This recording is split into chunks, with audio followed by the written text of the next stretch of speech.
Imagine a world where we had the power to make those around us feel more valued and understood. The power I'm talking about is the power of relatability. And the question I'm asking is relatability a learnable skill that we can grow and nurture inside ourselves? Before I finish this presentation, I hope to instill in each and every one of you the ability to make yourselves more relatable in the world. But before I begin, I would like to tell you a story about my childhood. When I was 5 years old, many, many years ago, I was playing in nursery school with all my friends on the playground outside. It wasn't a very fun environment. We were all very bored in the hot African summer heat. We had a swing set, we had a jungle gym, and we had dirt. Everybody's got to love some dirt. Well, I found myself in this position where a friend of mine came up to me and said, "Nigel, would you be willing to fold me a paper plane?" And I said, "Of course." And I jumped at the opportunity to have something to do. And he gave me a sheet of paper, and I found a flat surface, and I proceeded to quickly, feverishly fold him a paper plane. And before I was done, another friend asked me the same request, and I said, "Sure, bring me some paper and I'll help you." And the next child, and the next child, and the next child. And before I knew it, within a space of about half an hour, I had crafted 20 paper planes. I quickly ran inside the nursery school and I went to find myself a sheet of paper, and I folded myself a paper plane so I could run outside and play with all my friends. But as I went outside the door, I found the warm smile of my dad greeting me as he came to collect me from school. But I wasn't upset.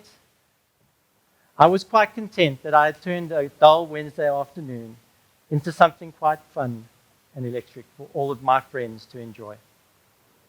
Now, you might be asking yourselves, why am I telling you this story? And the main reason is because I want to come across to each and every one of you as a little bit more relatable. I'm hoping I've caught your attention and caught your interest and given you the opportunity to empathize and understand a little bit about me in the short, brief time that I've been on this stage. Fast forward 25 years, and little did I expect that that story back then would echo through to my career today. I am a human-centric designer. What does that mean? I get paid to be curious for a living. I spend huge amounts of time with customers, employees, and people from all walks of life to better understand their needs, their vulnerabilities, and their pains so that I can go away and design and improve on products for the clients that I work for. And in all these years that I've been doing this, I've come to this understanding that not all of these interactions necessarily go very well. Sometimes the people that I talk to in all the conversations that I have aren't willing to make themselves as relatable as they could be. Or I struggle to relate with them, and a deeper connection isn't formed, and I find myself unable to get the insights that I need in order to drive the products that I'm trying to build. Relatability is the ability to be easily understood and to socially and emotionally connect with others. We're all familiar with the screen. I hate to use the buzzword, but in the new reality that we all live in, this is familiar to all of us that work in a remote or hybrid type of environment. If we cast our minds back to 2019, when we were all organically working around one another, relatability was something that happened without us having to think about it. As Claude Debussy, the famous musician, once said, the music happens between the notes.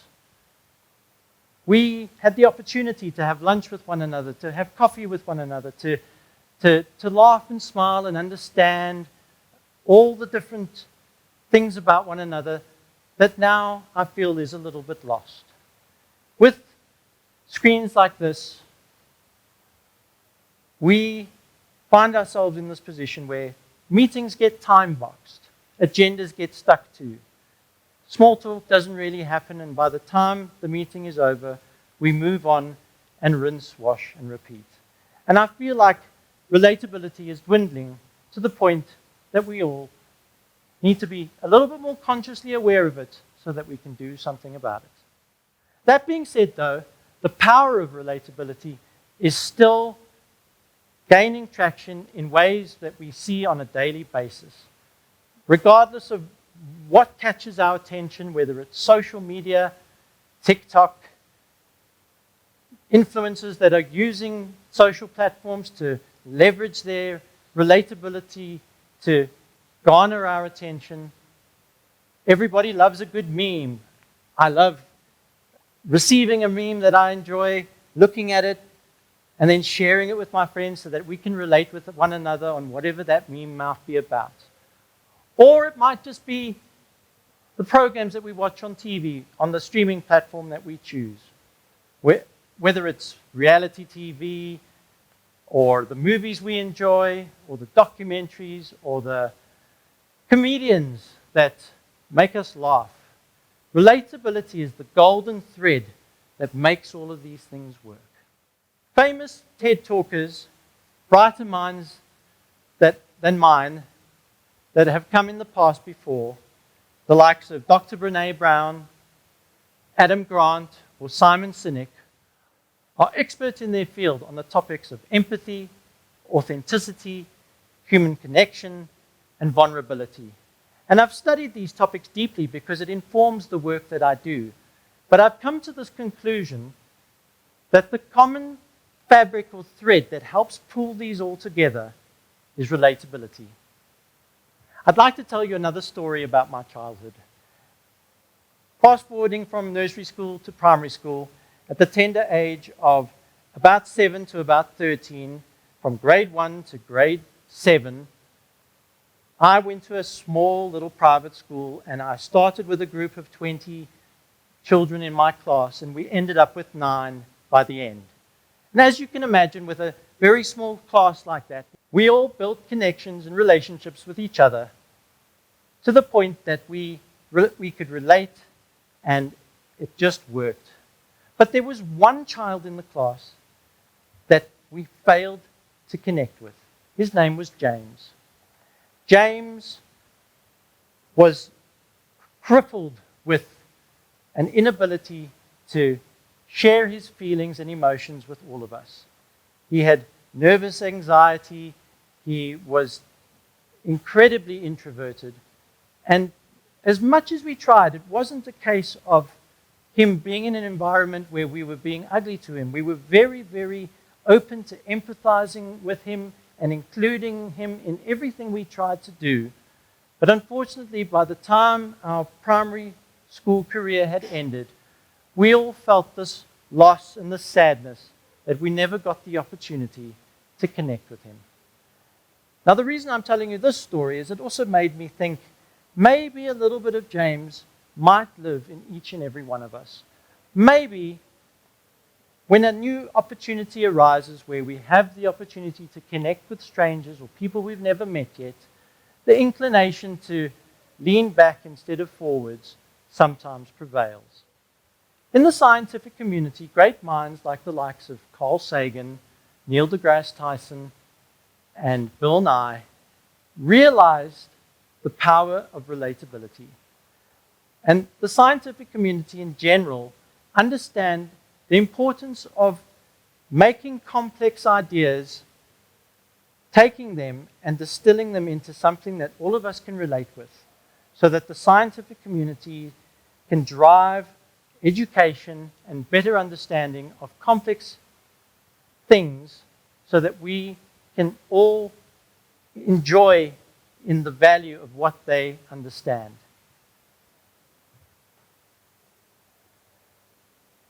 Now, the reason I mentioned that is that they've taken something that we might all think of as an unconscious skill and made it very consciously relevant and important.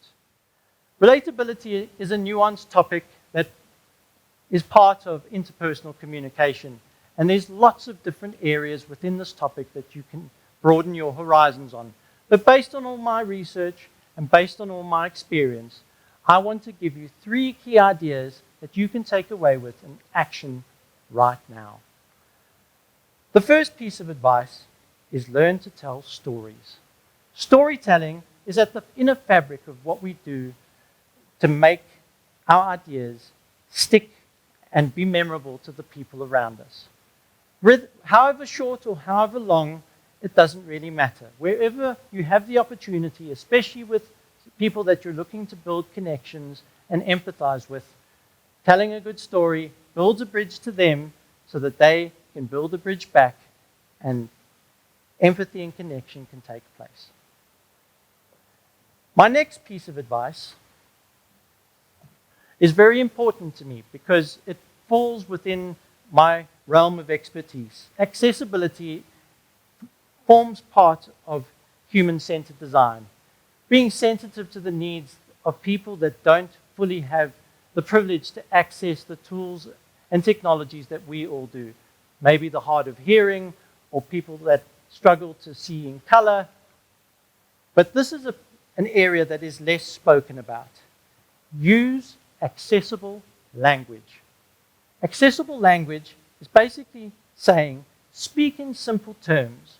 Try your best to not overcomplicate your interactions with people. Learn to understand and engage your audience. If you're going to talk and use big words, make sure that the people you're talking to understand them. Because if you're trying to look smart in front of them, you'll unfortunately derail any meaning that is conveyed. Another great piece of advice is acronyms. Acronyms have a great place, but unfortunately, especially in different environments, if you use acronyms as if you use them as words, and people are hearing these acronyms for the first time, you derail that in all the meaning within that conversation. So I highly suggest keep your language accessible and as simple as possible. My final point, and this is at the heart of what I do for a living because I'm a natural empath. Being curious is the main driver that helps empathy happen. Lean in, ask questions, get people's attention, and do your best to ask as many open-ended questions as possible. People notice and understand when you're curious, and the walls drop and the shields go down, and again, it opens up that ability for you to connect with the people around you. Relatability is the desire to connect to the world and to relate with others in such a way that we see in them what we see in ourselves. Just be yourself. This is advice I'm sure we've all received and given at many different times in our lives. Unfortunately, as much as it's coming from a genuine place, just be yourself might not always work when that advice is given.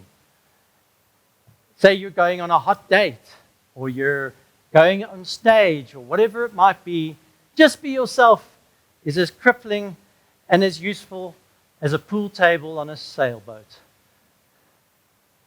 What I'm suggesting is let's reframe this idea. Let's take the idea of letting your relatability take flight. In a world where we're constantly focused and gripped to our screens and real human connection is in short supply, your ability to bridge gaps, build bridges, and make the world a more relatable place is definitely something I wish for all of you to explore. And like I said, let your relatability take flight. Thank you very much.